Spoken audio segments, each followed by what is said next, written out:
ప్రస్తుతం మనం ఉన్నామండి ఆంధ్రప్రదేశ్ యొక్క హైకోర్టు భవన సముదాయాల దగ్గర ప్రాంగణంలో ఉన్నాం మనం. ఇదేదో నేనేదో అదేనండి చెప్తానండి, ఒక్క నిమిషం ఆగండి. అదేదో నేనేదో సాక్షి ఛానల్ చూసి మొత్తం నిండిపోయింది, మొత్తం వరదలు ఉంటాయి వర్షాలు ఉంటాయి అని చెప్పి నేను వచ్చాను. మీదేదో సవాల్ ఇసిరాను, క్షమించండి, నన్ను తప్పు అయిపోయింది. ఇక్కడికి వస్తే ఒక చుక్క వర్షం లేదు, క్షమించండి.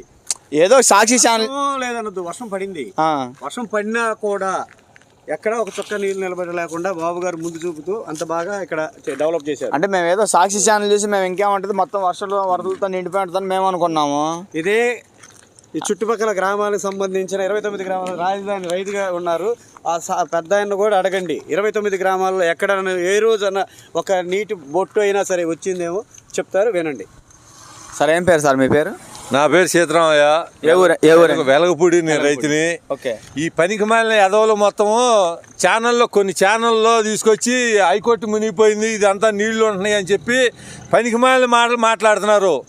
ఎప్పుడైనా కానీ అటువంటి మాటలు మాట్లాడితే చెప్పు తెగిద్ది ఆ లంజోడుకులకి. నేను చెప్తున్నాను ఏదైనా కానీ, ఇక్కడ అనేది బొట్టు లేదు నీళ్లు. వర్షం దాదాపుగా 20 సెంటీమీటర్లు వర్షం పడ్డప్పుడు నీరు లేకుండా ఎట్లా ఉంటుంది? నీరు వచ్చింది ఎమటే అయింది. నిన్న ఒక విజయనున్న నాయకుడు బాబు గారు కాబట్టి, నిన్న ఆయన ఒక పని రాక్షసుడు కాబట్టి ఇక్కడ ఉండే ఏఈలు కానీ డిఈలు కానీ వర్షనే పెట్టేసి జనాన్ని నిన్న పొక్కులను పెట్టి మొత్తం చేసేసి కొండవీడి ఒక మోటార్లు లేపించేసి బొట్టు నీళ్ళు లేకుండా చేశాడు. ఈ పనికి మాలిన 5 సంవత్సరాలు చేసిన ముఖ్యమంత్రి కనీసంగా బొచ్చే బట్టి కానీ ఇక్కడ పాలవాగు కానీ కొండవీడి వాగు కానీ ఎక్కడ ఒక పని కూడా చేయలేదు, అంటే ఏమి చేయలేదు. ఈయన వచ్చిన 24 గంటల లోపల ఒక బొట్టు కూడా ఎక్కడ నీరు లేదు, ఏమి లేదు. ఇక్కడ మొత్తం హైకోర్టు మునిగిపోయింది ఎంత ఉండి అని చెప్పి పనికి మళ్ళీ ప్రచారం చేస్తున్నారు. ఇప్పటికైనా కానీ మీరు ఆ ప్రచారం మానుకోవాలి.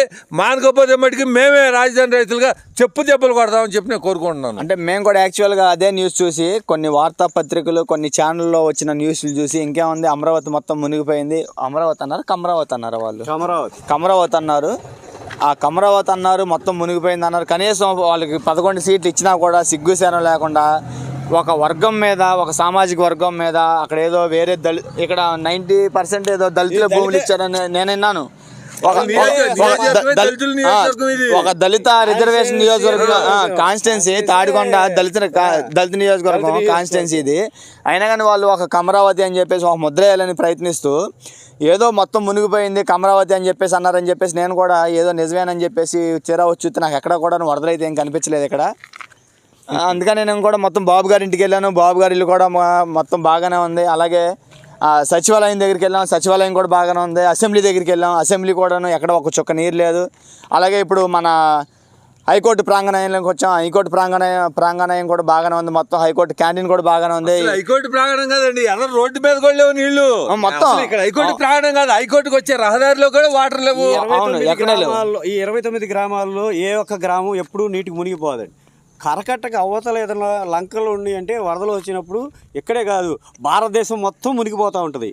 మన ఒక్క రోజు కాదు, ఒక ఊరు 2 ఊర్లు అది లంకల్లో ఉన్నాయి కాబట్టి అది మునుగుతాయి. దానికి సంబంధమే లేదు. దానికి రాజధానికి 29 గ్రామాలకు సంబంధం ఏంది? ఈ పేటీఎంలో 5 రూపాయలకి 10 రూపాయలు పని చేసుకుంటా కూర్చొని అమరావతి మునిగిపోయింది తప్పుడు ప్రచారం చేశారు. 11 ఇచ్చారు. ఈసారి ఆ పులివెందులు కూడా వాడికి సీట్లు లేకుండా చేస్తున్నారు వీళ్ళు.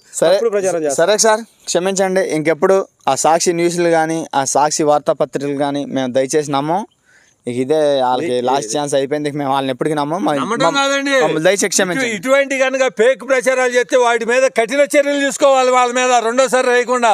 ఇక్కడ ఇప్పుడు లేని ఉండయి, ఇప్పుడు ఉన్నట్టు చెప్పండి, లేని ఉన్నట్టు చెప్పి జనాలు మోసం చేయాలంటే ఇటువంటి మటుకి మీరు తీవ్ర పరిణామాలు ఉంటాయని చెప్పి మేము రాజధాని రైతులుగా మేము హెచ్చరిస్తున్నామండి. అదండి పరిస్థితి. Over studio.